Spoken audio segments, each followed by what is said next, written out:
Hello and welcome back to my channel. If you are new here, thank you for joining me. I am the Sparkle Queen. It's been a long time since I've made a video, but you know what? Not without I don't like to just jump on here and just have anything to say just to upload. So you'll find me coming on here more and more if I feel led. This video is about spiritual warfare. And the reason why I want to talk to you about spiritual warfare is because I've experienced spiritual warfare many times, but I think for this time is the first time that I've dealt with spiritual warfare properly and taking the time to understand it and learn it and identify the difference between different behaviors just to normal behaviors that are rude and disrespectful to what is spiritual warfare. Let me just let my cat in. I will not be that long. Come on, quick. He's so self-entitled, my cat. Right. So the first thing I want to say to you is that when you have spiritual warfare, it is a time to test you. It's a time to test you and to strengthen you, to see what it is that, to see what you can do, how you're going to come through it. There's a silver line. It's a silver lining, meaning there's a light at the end of the tunnel, but it's also there to learn something. Now, spiritual warfare, when it comes to the Bible really does not teach you how to identify spiritual warfare. So these are some of the key things that I want to pick up on today. Spiritual warfare can come in any place. It can come if you're married, between your spouse's side of the family. It can come in your neighborhood, but amongst your neighbors. It can rear its ugly head at the workplace. And the reason why these things happen is because, as I said, it's there to, God allows it to happen because there are parts of you that need strengthening. There are parts of you that has left the window open. When the Bible and you hear preachers talking about the window, you understand that it's the eyes and the ears and the mouth, but it is also the heart as well. So the window is also your thoughts. Your thoughts is, if it's negative or easily can be controlled, is also a window. Because spirits know God's law better than we know God's law. If you follow him, God, and you're one of his saints, or you might not be that strong in the faith, but you know that God is the main source, the creator, the I am that I am. God allows it because this is the universal balance, good and evil, good or evil. So these two forces will always exist. So you can pray, spiritual warfare and learn to put on the armor of God. But if you personally do not change, there's a message in it for you. And it's as horrendous as it can be, there's still a message in it. And within that message is to tighten up, to close the door, to close any windows, to shut off all seals. And it starts with the mind. The mind is what allows the spiritual warfare to take its shape. Let me give you an example. If you see somebody and your spirit doesn't take to them, and it doesn't matter if it's someone that is in prayer, that's with God, or somebody that is not with God.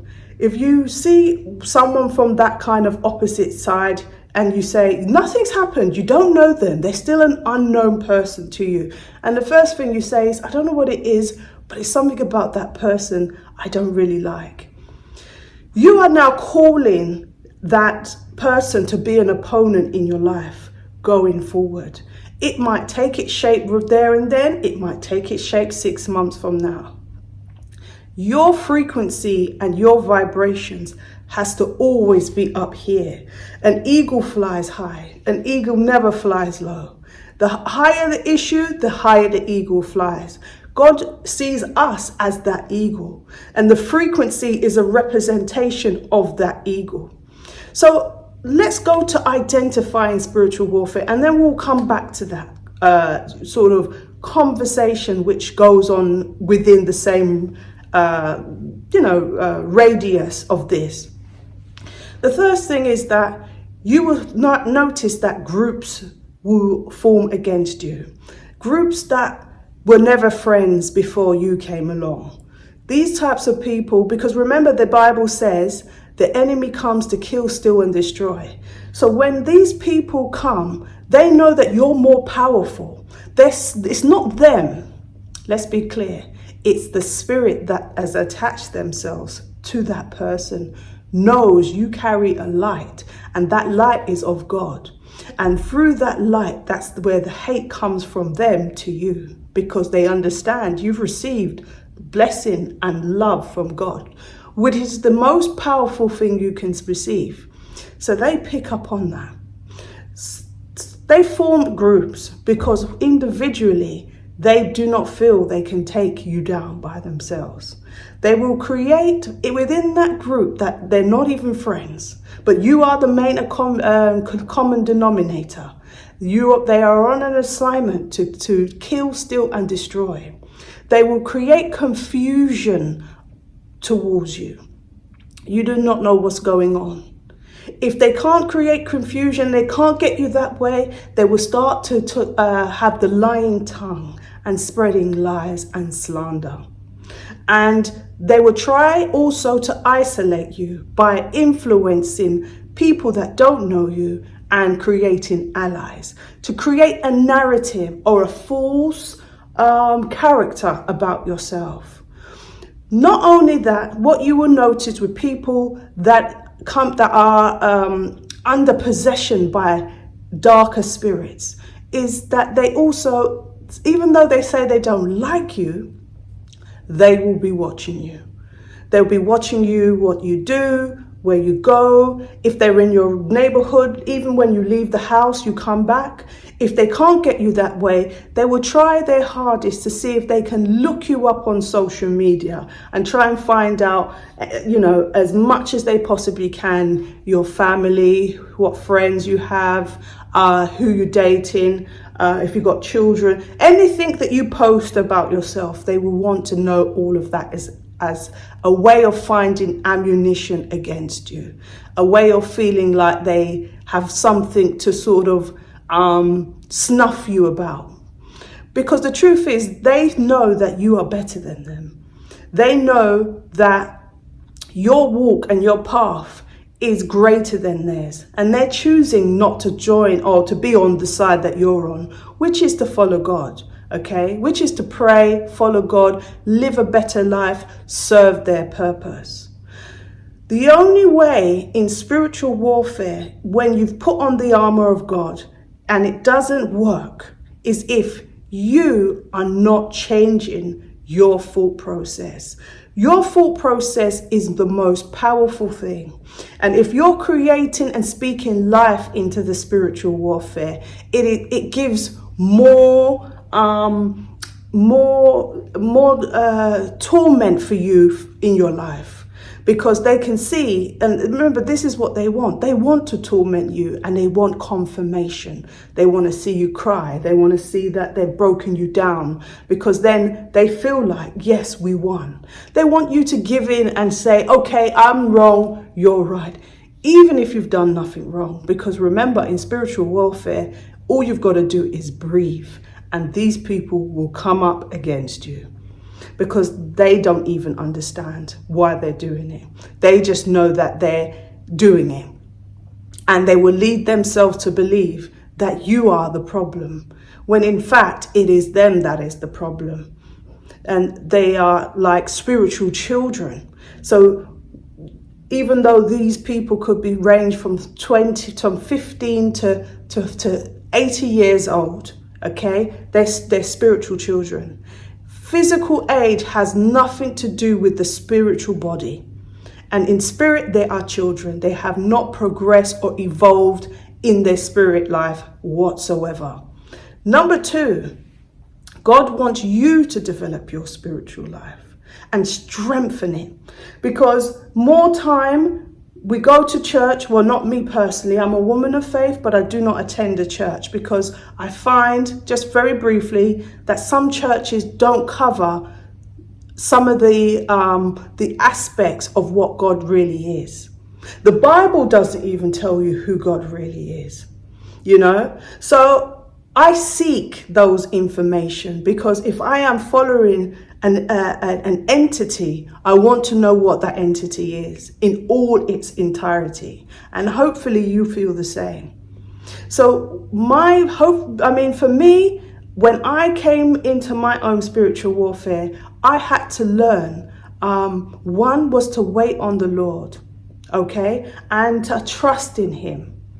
But my own thoughts and my personal behavior was to just be physical and fight it physical. So because I was physical in the physical world first, in terms of the world, I just dealt with it how I would have dealt with it in the world when I had my personal spiritual warfare.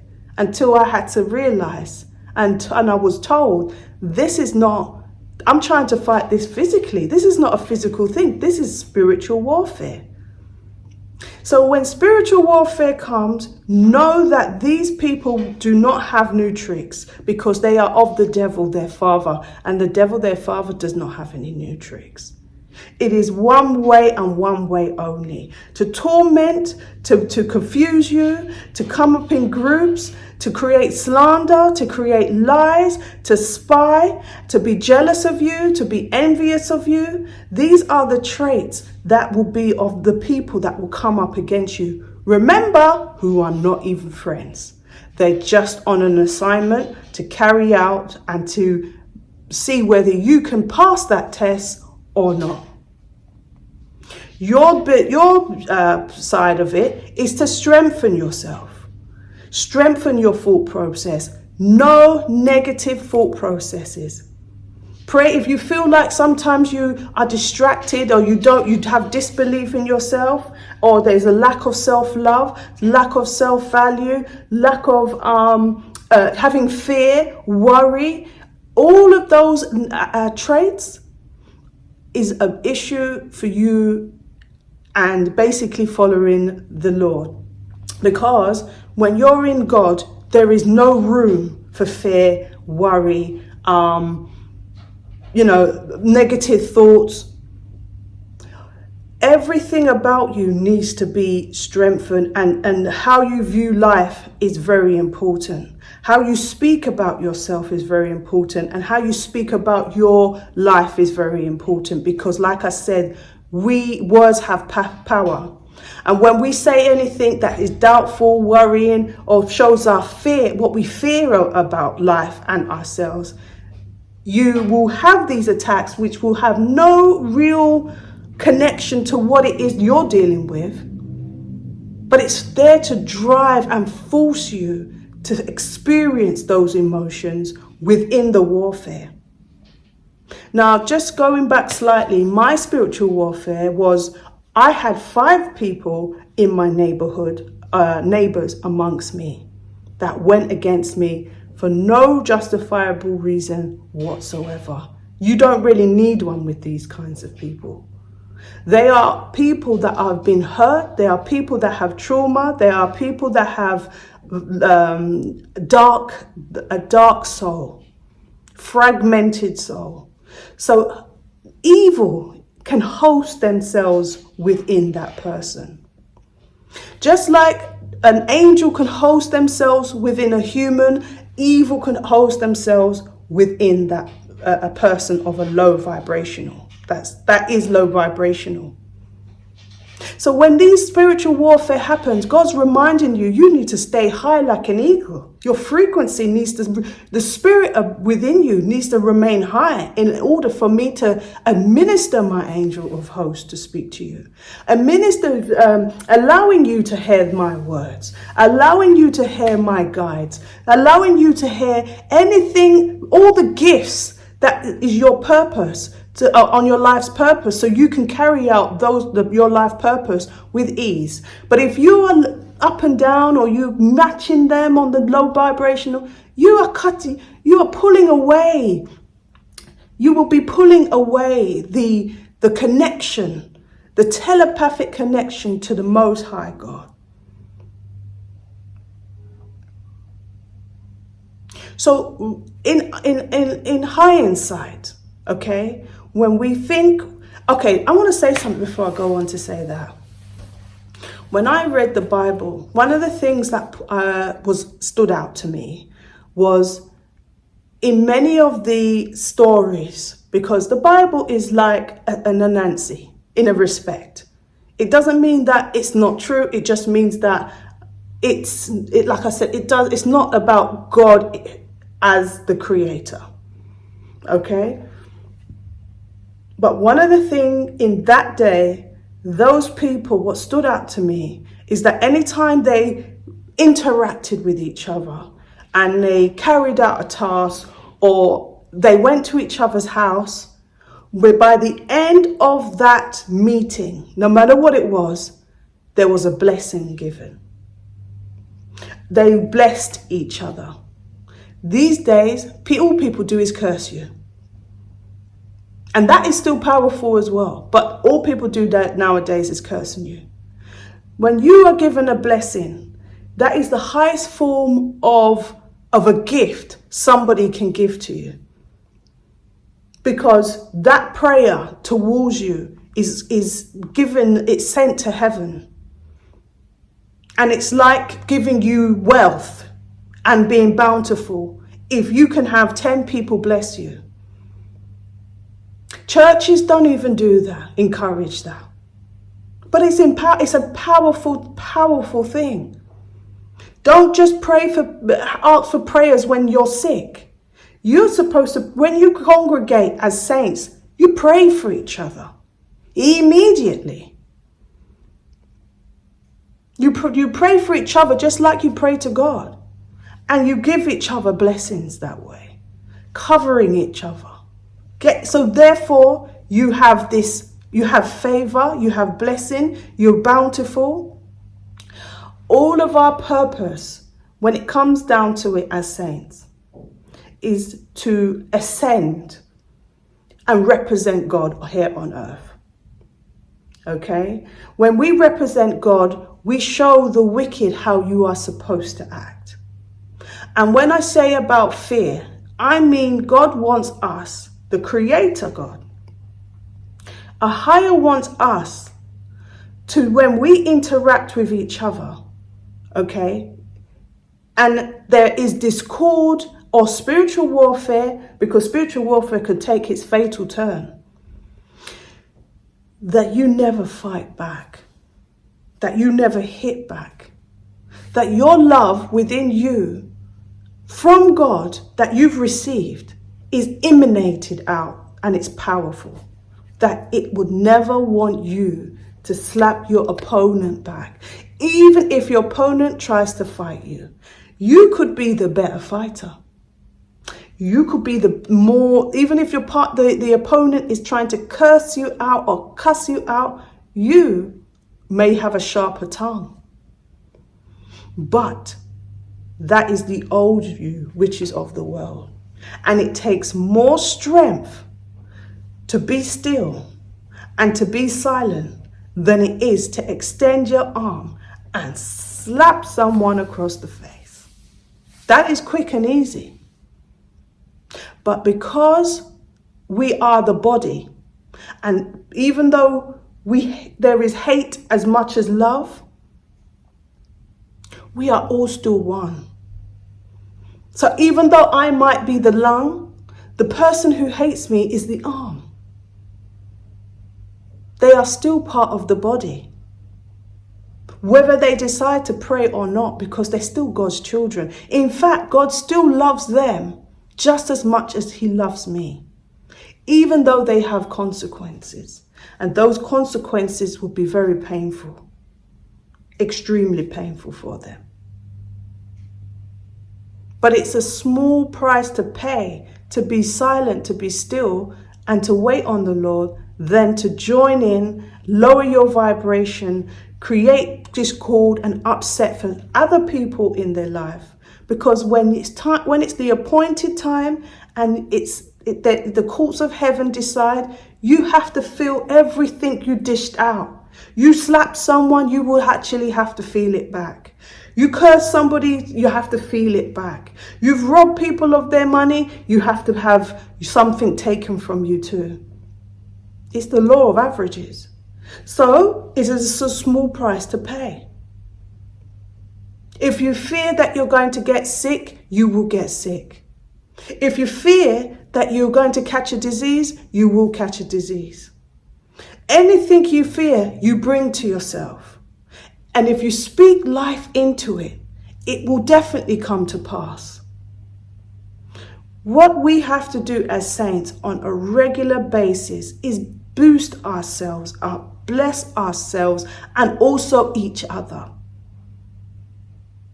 to raise that vibration on a continuous basis, as well as prayer and putting on the full armor of God, or fasting. Our spiritual life needs to be taken so seriously for us to be powerful, because the truth is, when you're in God, there is so much power that and unlimitless power that we as human beings are supposed to have, and we're not possessing, because we do not go to God, we do not wait on God, we do not try to find out the law of God and how we connect to the same universe within that same realm, within this same heaven.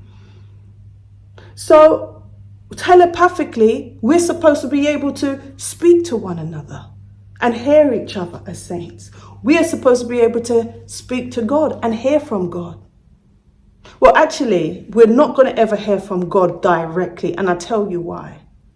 God's voice is so it's you couldn't even understand what he's saying, because the truth is, he sounds like the wind, he sounds like the earth, like the four elements, the sea, the wind, the rain, lightning, everything like that sounds, and it's just, it's audible.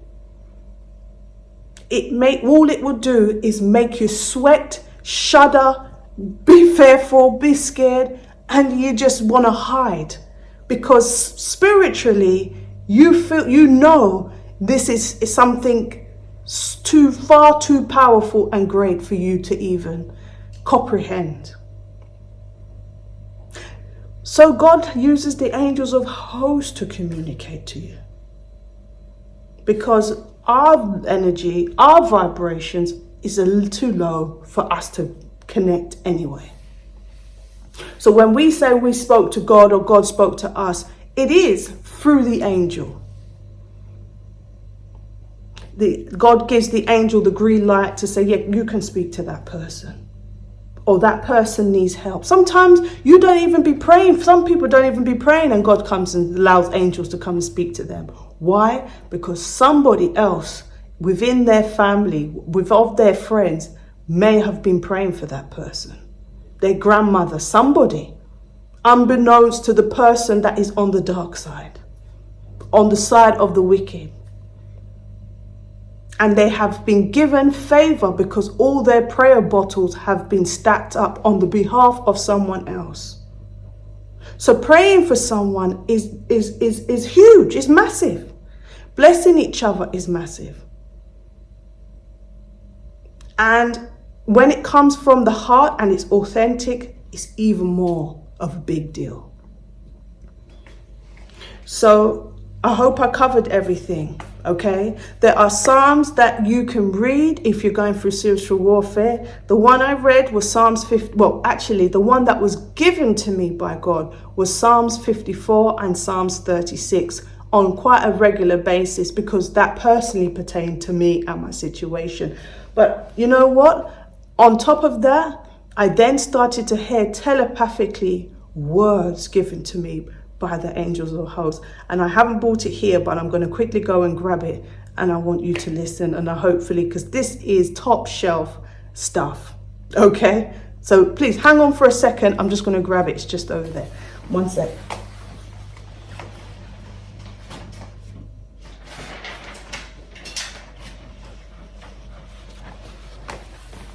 Now listen to what was shared with me, okay? I rearrange you. Your beliefs, your fears and your trauma, your self-worth, your self-love, your value and your doubt. Everything you do becomes successful because of me. You feel protected and covered. So why are you persecuted? Your faith is tested to come to the Father for everything. Your spiritual life needs to be strengthened. There are still parts of you that need to be changed. You must learn to want to wait on God. No matter the persecution, you must not fight physically, judge anybody, hate anybody. Stay silent until the appointed time. If there is confusion, you must speak truth. If they try to set traps, you must put on the full armor of God. You must learn to pray fervently so God can show you all things, signs and wonders. He waits.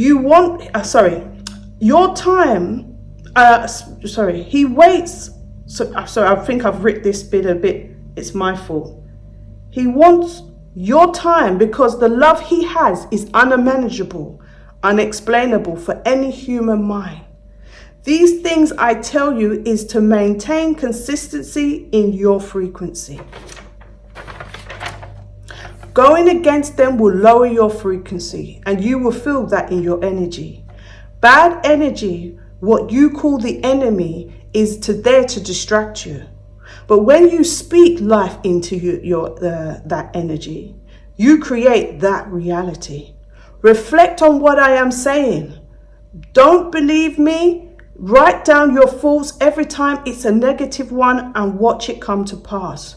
But if you train your mind, now this is very important, but if you train your mind to have good thoughts, that will come to pass. So think big, because nothing is impossible. Remember that. Fear no man and put your trust in God, and I will show you great and mighty things. Everything else will be blocking your blessing and is a distraction. Come, I will show you, then you will understand. Your loving Father. Kiss, kiss, kiss. And they are very loving.